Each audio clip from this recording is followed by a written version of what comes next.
Olá, pessoal! Voltamos mais uma vez. Hoje a gente vai falar um pouquinho sobre educação empreendedora e o nosso convidado do dia é o excelentíssimo pró-reitor da Unifoa, Sou eu. professor Washington. Muito obrigado pelo convite, é um Seja prazer muito estar com vocês. bem-vindo. E me fala um pouquinho, Washington, fala um pouquinho de você, da sua trajetória. Por que você está aqui hoje Eu falando não tenho com a menor gente? ideia do porquê eu estou aqui hoje, mas eu creio que seja para falar do Hackathon, que a gente vai conversar um pouco sobre o Hackathon, que vocês chamam de Hackathon, de modo bem gringo. Mas eu estou aqui, eu acho que porque a gente está apoiando, a FOA apoia sempre toda e qualquer iniciativa de inovação, especialmente que conecte os nossos estudantes ao ramo de inovação, né?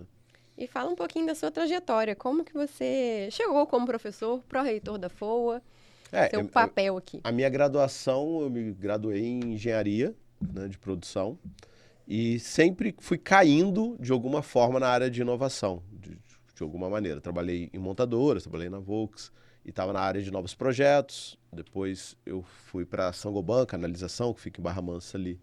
E ali eu trabalhei em supply chain, mas acabávamos trabalhando também, né, com projetos de novas aquisições.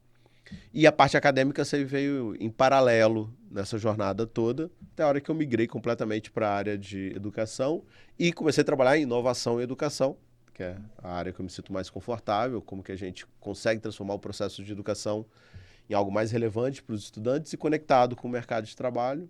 E acho que é isso que me traz até aqui falando de Hackathon, que nada mais é do que conectar a universidade com o setor produtivo, com a inovação. E a gente fala muito sobre educação empreendedora dentro da universidade, né? E o que você vê na sua visão, né? Qual que é o papel dessa educação empreendedora para o desenvolvimento de jovens, né, da nossa próxima geração, para os desafios atuais e futuros que a gente vai ter? O papel da universidade é preparar as pessoas para gerar impacto na sociedade. É a minha visão, pelo menos, né? Talvez tenha debates por aí. Talvez tenha debates por aí. Mas, então, se eu preciso formar as pessoas ou dar a elas oportunidades para que sejam formadas de modo que gere impacto na sociedade, o mercado faz parte dessa sociedade, né? Todo um arcabouço que vem junto da palavra sociedade. Então, o empreendedorismo, ou antes dele, na verdade, vem a palavra inovação, que nada mais é do que criar soluções para problemas das pessoas. Se essas soluções se tornam negócios, a gente batiza isso, chama isso de empreendedorismo, né? Chama isso de a inovação que tenha uma finalidade de virar negócios. Se não, ela pode virar pesquisa, desenvolvimento, extensão, qualquer outro nome. Então, a educação empreendedora, que eu não gosto muito do nome, nada mais é do que a educação que se pressupõe relevante. Então, eu não quero formar um empreendedor, eu quero formar pessoas que gerem impacto na sociedade. Se essa pessoa, em algum momento, acha que faz sentido para ela empreender no sentido de gerar um negócio, então eu, como universidade, tenho que dar suporte para ela, porque, de novo, é a trajetória dela, né? Bom, então agora conta pra gente quais competências você acredita que serão fundamentais para os jovens no mercado de trabalho dos próximos anos? Eu acho que as que sempre foram. Eu sou muito anticlímax disso. Minha resposta não tem nada... É que sempre foram. Que é senso crítico, que aí vale a pena explicar, fazer um pequeno... O que é senso crítico? Não é ser contra nada, é ter a capacidade de olhar a realidade e mexer nessa realidade, atuar nessa realidade com um olhar crítico, que significa, hoje eu resolvo esse problema? Sim ou não? E para quem eu estou resolvendo os problemas? Então, colocar as pessoas na mesa. E quando eu falo de uma pessoa, não falo uma pessoa genérica. É para quem eu estou resolvendo? Estou resolvendo para o seu Manuel que vende pipoca na esquina ou estou resolvendo para um grande capital? Não tem resposta certa ou errada, mas tem as que eu quero trabalhar sobre isso ou não. Então, ter a capacidade de resolver criticamente, né, problemas, que então já junta isso, a capacidade de resolução de problemas. Capacidade de se comunicar, sempre foi fundamental, e não é diferente. E a capacidade de fundamentar as suas decisões. Que é, ok, eu estou tomando a decisão de criar um determinado produto, um determinado serviço, ou resolver um determinado problema, por causa desse arcabouço teórico. Porque isso nos diferencia. E o nós aqui que eu me refiro é a universidade do resto da sociedade. A gente tem que fundamentar, porque nós temos esse papel. Sim. Não é porque somos melhores ou piores, só temos esse papel. Esse é o nosso papel na sociedade, trazer essa fundamentação. Então, quando a gente fala, tem que ter senso crítico, tem que saber resolver problemas, tem que se comunicar e tem que saber fundamentar, tudo isso está conectado com, ter uma fundamentação técnica, ser um bom engenheiro, um bom administrador e saber o que você está fazendo, isso é fundamental. Isso nunca mudou e continua sendo mesmo. Com o IA, sem IA, com a internet, sem IA. Por isso que eu falo que é anticlímax, porque desde que a universidade surgiu, esse é o nosso papel. Sempre foi. Né? A questão é que, em algum momento, ter máquina a vapor era mega inovador. E depois deixou de ser. Né? Em algum momento, usar Excel era mega inovador. Hoje você fala assim, nossa, o que é a sua empresa? Eu sou inovador, eu tenho Excel. Falo assim, Power BI. Tenho Power BI, né? Eu tenho um dashboard com Power BI. E o IA é a mesma coisa, desculpa, mas... eu fiz uma empresa que usa IA. Falei, cara, não precisa dizer que você usa IA. Não me interessa se você usa IA ou não. Me interessa qual problema você resolve. Exatamente. Se você está usando IA, legal, bacana, parabéns para você, sabe? Agora, o uso de IA não melhora ou piora a sua solução, né, dos futuramente seus surgirão outras ferramentas. Aí é Vai, somente uma ferramenta, Deus, né, pra gente chegar, como o Power BI foi, como o Excel, como diversos outros, né? A gente tem um fetiche, né, universitário, e fetiche no sentido marxista, pela tecnologia. Então, olha que legal, eu tenho uma máquina a vapor em casa. Tá grande, vai fazer o que com isso? Nada. Lá no século XVIII, ter uma máquina a vapor em casa talvez fosse muito descolado, muito legal. Mas nos dois casos isso não muda a vida de ninguém. O que muda a vida de alguém vou usar a máquina a vapor para botar em um trem. E a partir de agora eu conecto longas distâncias. Eu revoluciono completamente os mecanismos de transporte, o mecanismo de aferição de tempo, o mecanismo de o que é longe e o que é perto. Conecto grandes centros ou faço surgir grandes centros. Isso vem por causa da máquina a vapor. E agora com IA, novas coisas vão aparecer. Faz parte do processo. Não estou dizendo que a IA não é uma grande coisa. Estou dizendo que eu não vou educar para a IA. Não é o meu papel esse. Eu vou educar, apesar da IA e com as ferramentas tecnológicas que estiverem. Eu não posso ignorar que exista IA na universidade. Fazer isso é um grande erro. Mas eu preciso estar tranquilo o suficiente para saber que o meu processo de ensino-aprendizagem vai contemplar e vai abraçar a IA com tranquilidade e qualquer outra coisa que venha depois disso. E a gente fala também muito do como, né? Não é o que. É Sim. como você vai utilizar. Porque você pode ter uma ideia perfeita, uma ideia maravilhosa, disruptiva, quando, de repente, você não sabe executar e aquilo não vai te levar a resultado nenhum. Né? Essa é aquela aulinha básica lá de empreendedorismo que a gente vai ter, ou de inovação, que a tua ideia vale nada. Alguns alunos ficam chateados quando eu falo isso. Eu falo assim, eu acho que eu tenho uma grande ideia aqui, mas eu não vou lá fazer um pitch porque as pessoas podem roubar a tua ideia. Eu falo assim, menos, pode menos autoestima. Se você não souber executar, nada vai te adiantar. Acho tão ter uma bonitinho ideia essa autocentrado, mas não, a tua ideia não vale tanto assim. Você tem que saber vender a ideia que você tem. Você fala, são 7 bilhões de pessoas no mundo. Você tem certeza que só você, florzinha linda do deserto... Alecrim dourado. Alecrim dourado teve essa ideia. Não, um monte de gente teve a ideia. O cara lá na China, nesse exato momento, tá tendo a mesma ideia que você. E ter a ideia, organizar essa ideia, fundamentar, trazer, já vale alguma coisa, e é a parte que a gente mais gosta de fazer na academia. Agora, o filé mignon que separa as crianças, né, dos adultos vamos botar no mercado. Bota aí no mercado, vamos testar de verdade. Não é testar no laboratório, não é testar no teu paper, na tua dissertação de mestrado, doutorado, não é lá no grupo de pesquisa da universidade, é botar no mercado. Chegar lá no seu João e mudar a vida do seu João. Quando chegar lá, aí sim, você teve uma ideia, você teve algo na tua mão. Fora tem um resultado a partir disso. Tem um impacto, né? Eu acho que isso que traz muita diferença para uma ideia ela realmente ser funcional é você conseguir impactar as pessoas que estão ao seu redor, né? Então, você conseguir fazer com que aquela ideia, exatamente o que você vem falando, ela consiga transformar a vida das pessoas, porque senão ela vai continuar sendo só uma ideia, né? Não vai ter necessidade de sair do papel. Acho que aí vem o famoso como lá, que você tem a tua ideiazinha lá, aí agora você fala, agora isso aqui sobrevive ao mundo real? E como eu sobrevivo? Porque no papel tudo é lindo, né? A gente consegue fazer qualquer coisa no papel. Que é fácil. E a autocrítica. Nós da universidade, a gente gosta do papel. E nem desvalorizo isso. A gente gosta de criar esquemas, criar classificações, taxonomia, dizer se uma inovação ela é disruptiva ou não. Eu adoro sempre esse debate, porque as pessoas usam o termo errado. Aí fala, nossa, vou dar uma aula, o que é inovação disruptiva? Isso não é inovação disruptiva. Tá, mas mudou a vida de quem? De ninguém. Sendo disruptivo ou não, a inovação ela vai para o mercado e vai afetar a vida das pessoas. Vai criar impacto ou não? É importante ter a fundamentação, nunca desvalorizo isso. Acho que ajuda a gente Com certeza, né? a navegar, né? Eu falo assim, eu tenho uma consciência do que eu estou fazendo, eu tenho certeza de que esse meu produto, ele é inovador porque ele é disruptivo ou ele é incremental por causa disso, disso, disso e vai para esse mercado para gerar esse tipo de impacto. Ok, tá ótimo. E conta pra gente como os cursos técnicos e superiores podem se adaptar para preparar melhor os alunos para esse futuro. Aí é um podcast só disso, a gente vai fazer 7 temporadas disso. Porque eu acho que não é adaptação. Episódio 1. Não acho que é adaptação. Aí sim vem meu corte. Qual a câmera minha é essa? Não é uma adaptação. A gente precisa reformular, a gente precisa entender o que a gente quer da educação, o que a gente quer do curso técnico e o que a gente quer do ensino superior.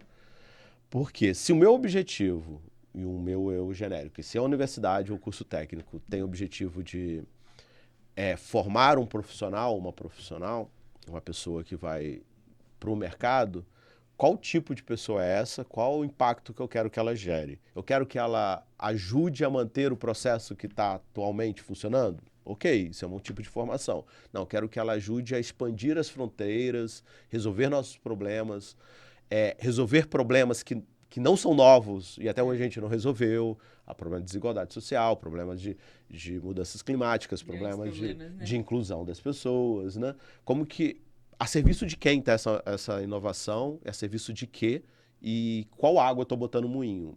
E esse é um debate muito sério, acho que esse é o papel da universidade também, debater isso. Falar assim, estou criando uma solução, estou criando uma IA, e seja o que Deus quiser. Não, seja o que Deus quiser, não. Por quê? Qual é o objetivo? O que você está criando tem grandes impactos em empregabilidade. Vai desempregar muitas pessoas, sim. E ok, você já está feito. Você já lançou isso no mundo. Já nasceu, Mas não vamos fingir que isso não exista.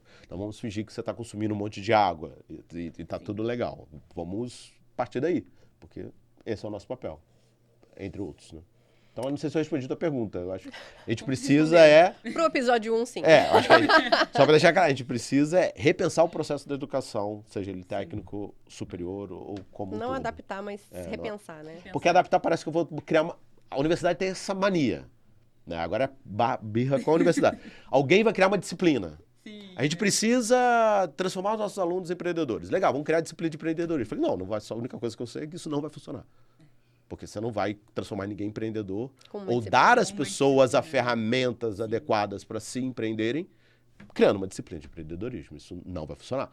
É isso que você quer? Que não funcione? Então, beleza, cria disciplina. Porque se você não ensina cálculo em uma disciplina também, dorme com esse barulho. A disciplina de cálculo faz tudo, menos ensinar cálculo. Ninguém sai aprendendo cálculo. Você vai aprender cálculo lá na frente, quando você usou aquilo para calcular a velocidade. Você fala, agora eu entendi o que é uma derivada. Agora eu entendi para que serve uma derivada. Aquilo realmente faz sentido. Agora, né? Fez algum sentido. Ou quando você vai resolver uma equação para outro problema, você fala assim, não, tá tranquilo. Ela não tem solução algébrica mesmo. Você vai ter que usar um computador, porque ninguém sabe resolver essa equação. Legal, a gente pode falar isso com tranquilidade, porque meu professor de cálculo falava que eu tinha que saber. Nem calculadora pode usar. Nem calculadora eu podia usar. Não, fica tranquilo. Essa equação do mundo real, ninguém sabe resolver mesmo. Não dá para resolver no mundo real. Entendi. Então, não é eu que sou burro. E uma das próximas perguntas era porque você acha importante, né? Acho que você já até começou a responder. Achei que você estava cancelando, você nem vou te fazer essa pergunta que não vale a pena. Não, mas você começou a responder. Eu vou só te fazer, porque vai que você quer incrementar ela um pouquinho. Qual que é a importância, né, desses jovens, nessa próxima geração, eles enfrentarem desafios reais, né? Porque aí acho que vem a prática, vem essa fora de sala de aula, né? O que eu posso utilizar do que eu aprendo em sala para criar soluções viáveis no mundo real. Porque não usar um problema real é uma aberração que a gente inventou na universidade. A coisa mais maluca que tem é eu resolver problemas que não são reais. Tá? O que a gente está fazendo? Por que eu resolvo um problema que não é real na faculdade? Fica a pergunta para vocês. Por que eu faço isso? Por que eu resolvo um problema que não é real? Isso não tem o menor sentido, né? Não faz lógica, não tem lógica. Por que eu vou estudar para medicina e vou cuidar de pessoas, mas não. Antes disso, vamos inventar um alienígena. A gente vai aprender a medicina dos alienígenas, depois a gente volta para o ser humano. Não faz o menor sentido. Tem que trabalhar com problemas reais. Então, não faz o menor sentido. Eu acho que algumas pessoas decidiram acordar isso. E eu estou dizendo acordar porque a universidade surge resolvendo problemas reais. Sim. Quando a gente, há 500 anos atrás, criou esse negócio, era Está para resolver. formando uma pessoa para o mercado, né? Não, e Então, era resolver problemas reais. A gente tinha dilemas muito reais, que podem parecer etéreos, mas a gente tinha dilema de saber se igreja e estados deveriam ou não estar separados.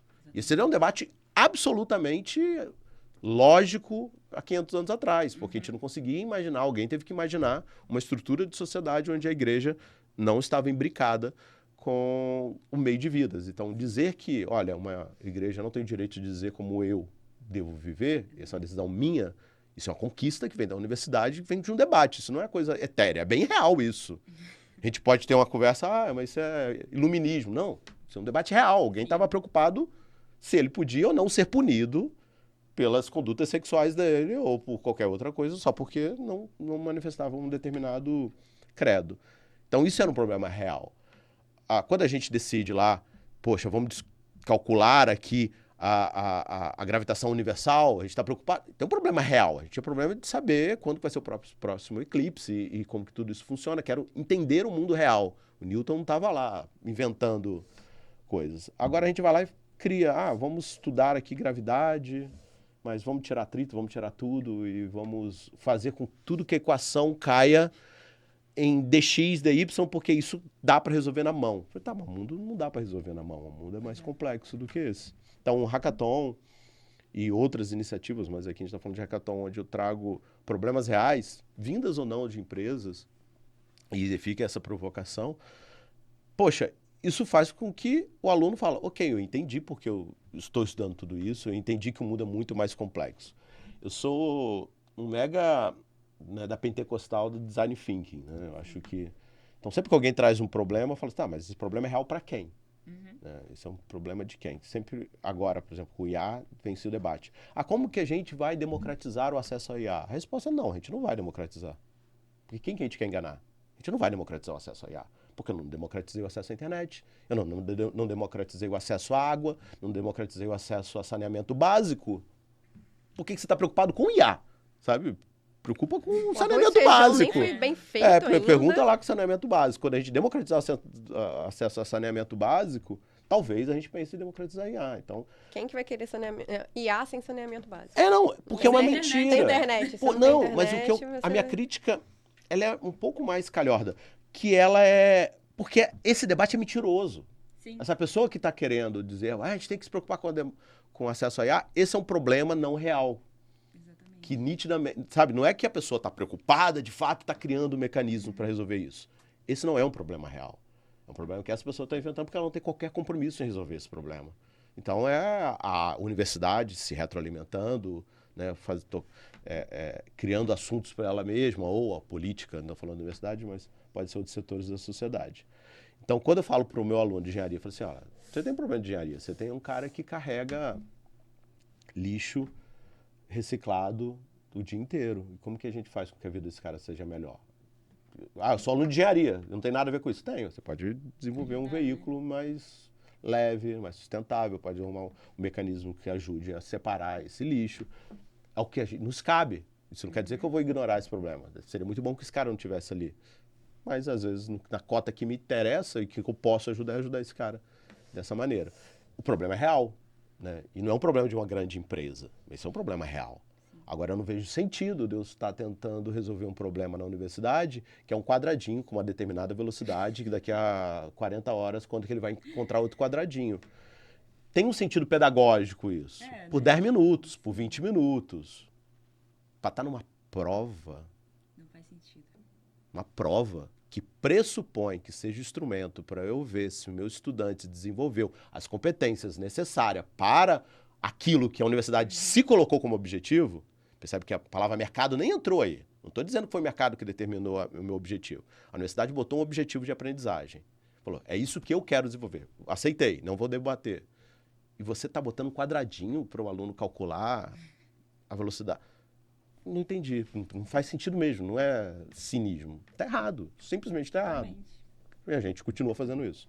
Então, a universidade precisa repensar. Você falou de design thinking, né? Quais outras metodologias você acha que são importantes para a gente aplicar, tanto na vida quanto em sala de aula, né? Falando na educação empreendedora, que você não gosta do nome, mas... Não, pode usar. Né? Mas não voltando vamos pra queimar a bandeira. esses projetos inovadores, né? Dentro de sala, o que você acha que é importante a gente trazer para dentro de sala, né? De metodologia ativa, design thinking? Eu vou ser redundante. Eu entendi que a tua pergunta de fala de metodologias, mas eu acho que antes a gente tem que trazer as pessoas para a sala de aula. Né? Eu acho que botar os problemas... Design thinking, os problemas são das pessoas. Então, trazer o seu João lá para a sala de aula.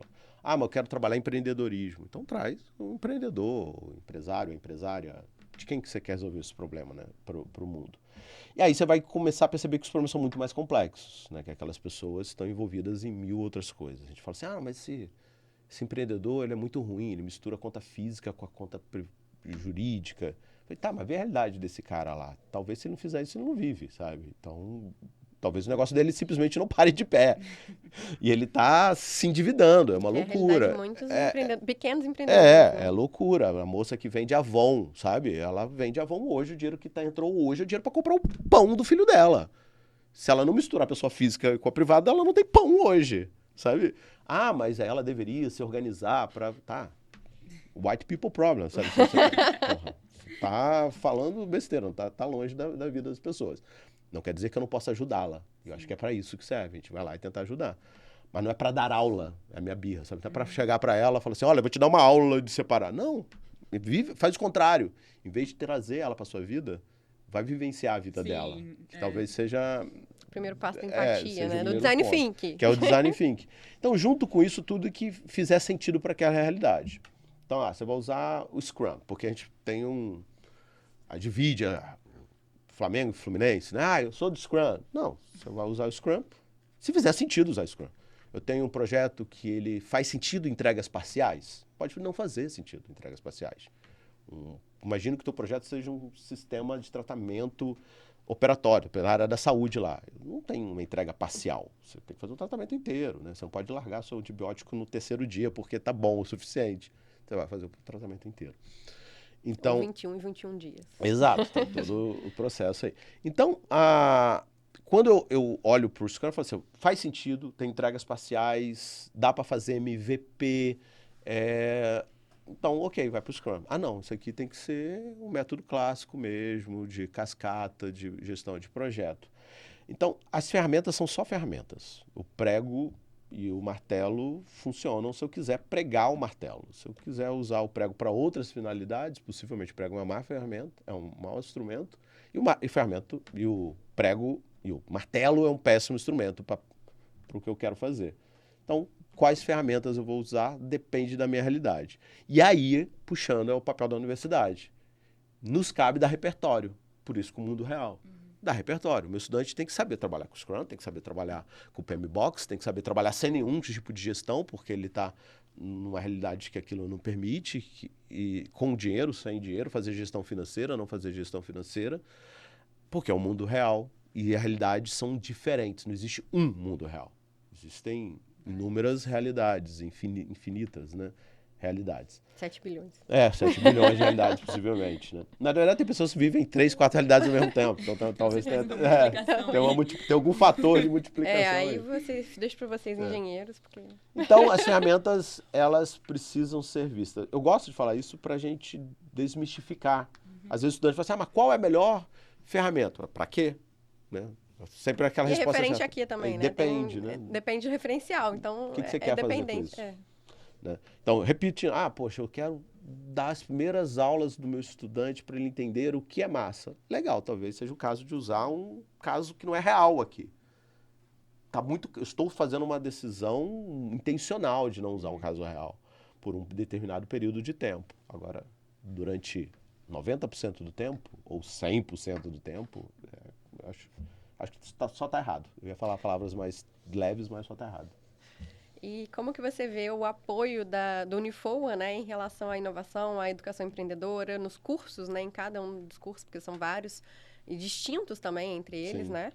e como que essas instituições, né, como o Unifoa, como elas consideram essa importância de apoiar esses eventos como o Hackathon. Não, começando pelo final, a gente tem que apoiar, a gente tá no nosso DNA o sistema de inovação, a gente precisa, né, que alguém manda, a gente precisa, para o processo de ensino-aprendizagem, fazer com que o meu estudante entre em contato com sistemas de inovação, com o Hackathon, com Startup Weekend, com todos esses eventos, com marcas ou não, né? Está falando de marcas reconhecidas, mas em processos diferenciados. O sistema de educação precisa disso. Ele precisa disso de modo estruturado. Então, a gente tem essa intencionalidade. E, juntamente com esse processo, é o que você falou, eu preciso adaptar. E adaptar não é acertar parafusos, é o que faz sentido para um aluno, o que é inovação para um aluno de medicina, para a realidade de um médico, uma médica, e o que é para um aluno de comunicação social e para um aluno de engenharia. São realidades diferentes que lidam com problemas, né? Ou com perspectivas de problemas diferentes. Às vezes o problema é o mesmo, mas são pessoas que têm a perspectiva diferente e precisam entender inovação, navegar por isso. Então, por isso que eu insisto, você tem que ter uma boa formação naquilo que é seu. Ah, você é advogado? Cara, você tem que entender de direito. Ponto. Não se debate isso. Nunca vou advogar que você não precisa de entender direito. Tem que entender. Mas isso é o mínimo que se faz, né? Se uma universidade faz isso, ela não está formando um universitário. Você está formando um técnico muito específico daquele assunto, né? Alguém que sabe falar daquilo. A palavra técnica é até ruim. Então está formando alguém especialista em uma determinada área de conhecimento, mas ela precisa resolver problemas. Quando ela vai resolver problemas, ela precisa do conhecimento técnico e de articular esse conhecimento técnico. Então, por isso que um universitário, um aluno, a gente, se você não tem o seu conhecimento da sua área, ok, você está fora do play, eu não quero nem conversar contigo. Agora, beleza, eu conheço a minha área. Tá, e mais quais áreas faz sentido você conhecer e qual é o nível de conhecimento que você deve ter para você resolver os problemas que você se propõe a resolver quando você se formar. Ah, então quero trabalhar na automobilística, sou engenheiro mecânico. Tá, você tem que entender de mobilidade urbana, meu amigo. Não precisa ser especialista em mobilidade urbana, tem que saber para que serve um carro, por que alguém compra um carro e não compra um ônibus, e por que a gente tem um modal prioritariamente rodoviário e não ferroviário ou não qualquer outro tipo de modal. Você tem que saber disso. Ah, mas Washington, não precisa, eu sou engenheiro mecânico, eu sou ótimo em trabalhar com ligas. Tá, entendi. Você decidiu. Vai para um cargo que trabalha com ligas. Não, e você decidiu ser alguém limitado. Sim, você isso é um problema, né? Você decidiu ser alguém limitado. A palavra é essa, ser alguém limitado. Você não sabe debater os problemas da sua área. Sabe? O problema da sua área não é a composição da liga. É por que eu preciso de uma liga nova. Exatamente. Para ter um menor impacto ambiental? É uma opção. Não, porque agora eu estou trabalhando com veículos eletrificados e eu preciso reduzir o peso desse veículo, porque quando eu reduzo o peso eu tenho maior autonomia. Poxa, é outro. E percebe que eu preciso entender o mundo. Não posso... Quais são as vertentes dentro ser do meu cego, próprio problema, inclusive, ser né? tecnicamente. Então, quando você cai num hackathon e tem alguém trazendo uma questão de saúde ou uma questão ambiental, tu fala assim, sou engenheiro, não tem nada a ver com isso. Pô, pelo amor de Deus, a pergunta é, como que você vai contribuir na resolução desse problema? Sim. É outra, né? Como que eu vou estar lá? Só tem um jeito de descobrir. Estão. Estando lá. Entendeu? Então, estejam lá. Conta pra gente, pros jovens que estão acompanhando, como que um conselho que você daria para eles se prepararem para o mercado de trabalho e para o empreendedorismo? Bem, para o mercado de trabalho é aproveitando todas as oportunidades que sua universidade dá, se você for um jovem universitário, né? Agora, o mercado tem uma característica, né? Ele acha que existe o mercado, né? E, na verdade, não existe o mercado, existe inúmeras possibilidades de se colocar. Então, parece autoajuda, mas você entender mais ou menos o que você gosta de fazer ou faz bem, que não necessariamente são a mesma coisa, você pode fazer muito bem alguma coisa, isso pode te dar alguma vantagem. Melhor dos mundos, né? pode... Se você gosta de uma coisa que você faz bem. Mas se você faz bem alguma coisa e não gosta, também é uma atitude adulta e em algum momento fala assim, ok, eu vou fazer isso aqui. No mercado, com certeza. É um autoconhecimento. Eu percebi que eu faço isso bem. Como que eu posso usar isso, né, para entrar no mercado de trabalho? Isso é um pensamento que vai ajudar. O outro, e aí sim, é entender que mercado é esse que você está chamando de mercado, né? Onde que você quer entrar, qual é o teu plano ali de mais ou menos de vida, né? Então, para algumas pessoas, entrar 7 horas numa fábrica e sair 5 é liberdade. Sim. Para outros é um inferno. Então, e não adianta botar essas duas pessoas para uma convencer a outra. Isso não interessa, são só pessoas diferentes. Então, o que é e o que não é, né? E aí vem o lance do empreendedor. Porque há um romantismo, né, que não deveria ter. Porque se você vai ser empreendedor no sentido estrito, lá, vai abrir uma empresa, isso dá bastante trabalho. Isso traz bastante riscos envolvidos. Isso leva a um estilo de vida diferente. Você quer isso? Só tem jeito, conheça as pessoas, converse com as pessoas. Então a minha dica é viva, conversa com as pessoas, dialogue, faça network. É que network parece que eu tô... É que é uma palavra engessada também. É boa, nada contra a palavra, mas é que nesse momento, às vezes, nem é network, é conversar mesmo. Fala assim, cara, você faz isso, e aí? Não é que eu quero... Às vezes essa conversa vai parar por aqui, eu não vou fazer network, não vou te levar para a vida, eu não vou te legar daqui a um ano. Mas se você falou, eu conheci alguém que falou para mim que eu tinha algum jeito, ou que a vida de professor é dessa maneira. Eu tive muitos dessas conversas. Falando algo parecido, tem um professor que é o Mauro Pisani, foi professor Unifor, foi meu professor em outra instituição também. Ele, conversando com ele, ele já tinha sido meu professor, ele já tinha me formado, e por umas coisas bizarras do universo, eu estava em umas férias em Miguel Pereira, e um amigo meu, foi monitor dele, e falou, e o Mauro mora aqui. E a minha resposta foi, que Mauro que você está falando? Ele é o Mauro Pisani. Tá, e daí que o Mauro mora aqui? Ele falou, vamos lá visitar o Mauro. Eu falei, que ideia de jirico. Você quer visitar o seu ex-professor da faculdade?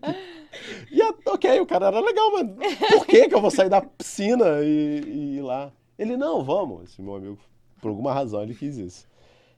E ele ligou pro Mauro. Ele tinha o telefone do Mauro, o Mauro tinha o mesmo telefone. E marcamos, e fomos nós, corta a cena, a gente tá lá na casa do Mauro Pisani, batendo na casa dele lá em Valença. Mauro, se você está vendo isso. Eu vou mandar pro Mauro. Batemos na casa do Mauro. Que nos recebeu super bem. Eu falei, cara, que metaverso maluco que eu tô, por que eu tô aqui? E aí, conversa vai. Aí foi o meu primeiro uísque que eu bebi na minha vida. Não bebam, crianças, não faz bem pra saúde, eu não bebo mais. Apenas maiores de 18. Com o ex-professor, tá lá bebendo.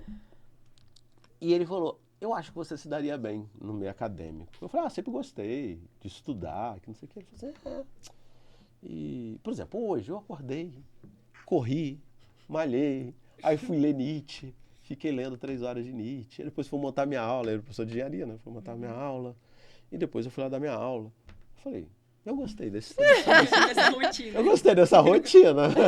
Pode ser a minha, me imaginei nela. Eu consegui me ver nessa rotina. E eu trabalhava entrando 7 horas. Tinha um pouco de autobiografia quando eu dei os exemplos.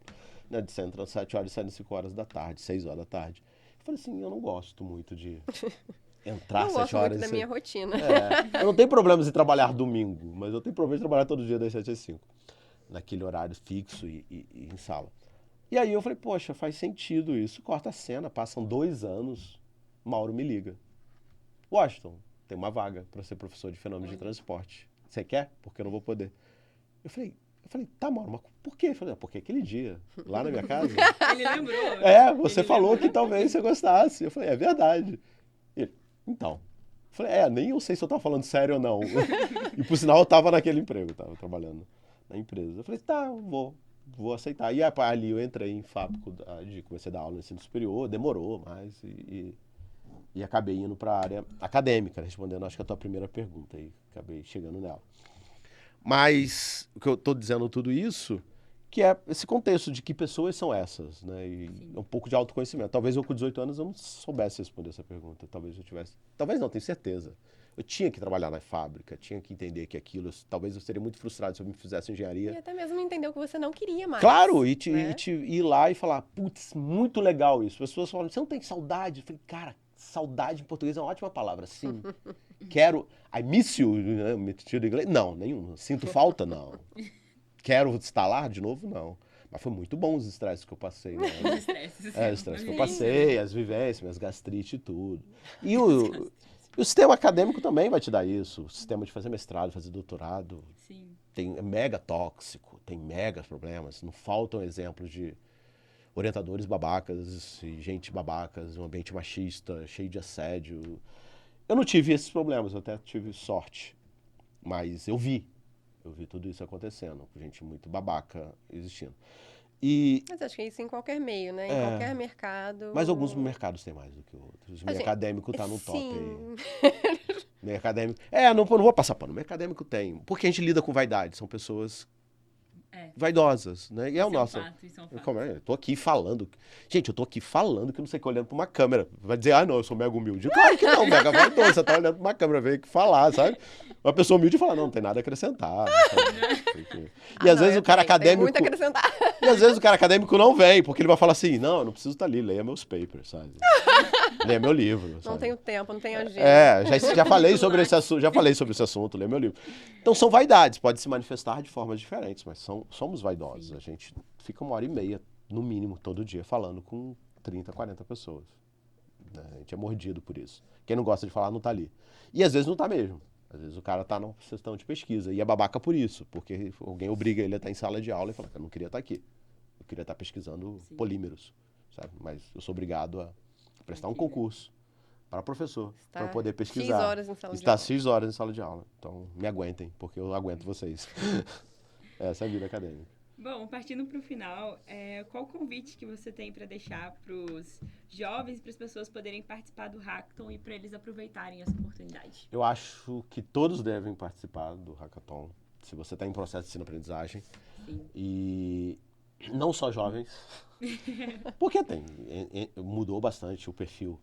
E isso é interessante, né? Porque por mais vivência que você tenha tido, ou por nenhuma vivência, por menos vivência, menos idade que você tenha, todos temos como contribuir no processo de resolução de problemas. Então, eu não sou especialista em logística e cai um problema em logística. Tá, mas você vive, você está no mundo junto com a gente, compartilha o mundo junto com a gente. Então, certamente, você é impactado por esses problemas. E como que você é impactado e como que você pode contribuir. Isso funciona. Então, o meu mantra que meus alunos odeiam, porque eu falo muito, é acredito no processo, né? Então, você acredita no processo, entra num hackathon, se entrega de corpo e alma, que você vai sair melhor daquilo. Tenho certeza disso. Você vai conhecer pessoas diferentes, você vai olhar perspectivas diferentes, e mesmo que aquilo te irrite profundamente, você entendeu como que outras pessoas pensam, entendeu como essas pessoas vivem. Então, eu acho fundamental. Acho que a gente deveria ter uns hackathons ou coisas desse tipo como centro do processo de ensino-aprendizagem. Uma aula de 1h30 de um professor falando sobre teoria da administração ou sobre a segunda lei da termodinâmica deveria ser acessórios a esse processo, sabe? São necessários, porém, a palavra é essa, é necessário, mas não é o centro do processo, não deveria ser, pelo menos, na minha visão. Washington, muito obrigada Sempre por estarmos aqui. Muito obrigada pela participação, né, pelo convite. E, inclusive, né, os dois temas que a gente tem hoje é tecnologia e saúde e bem-estar. Então, assim, todo mundo vive isso todos os dias. Todo mundo está burnoutando por aí. Vai ter um problema, vai conseguir identificar um problema na sua rotina que precise de uma resolução tecnológica ou de uma resolução para o nosso bem-estar, né, mental, físico. Então, acho que funciona para qualquer meio, produto, processo. Então, acho que todo mundo vai poder se encaixar um pouquinho, se ver dentro desse processo. E a gente vai ter oficinas para levar esses alunos, né, para chegar nessas soluções, para chegar nesses pitches maravilhosos no final, no dia do Demo Day. E fica também o convite, né, do professor Washington, nosso, para que vocês participem e se engajem, né, no nosso evento, que é um evento da região, um evento para aproximar parceiros, para aproximar estudantes e que a gente traga soluções belíssimas no final. Estarei lá.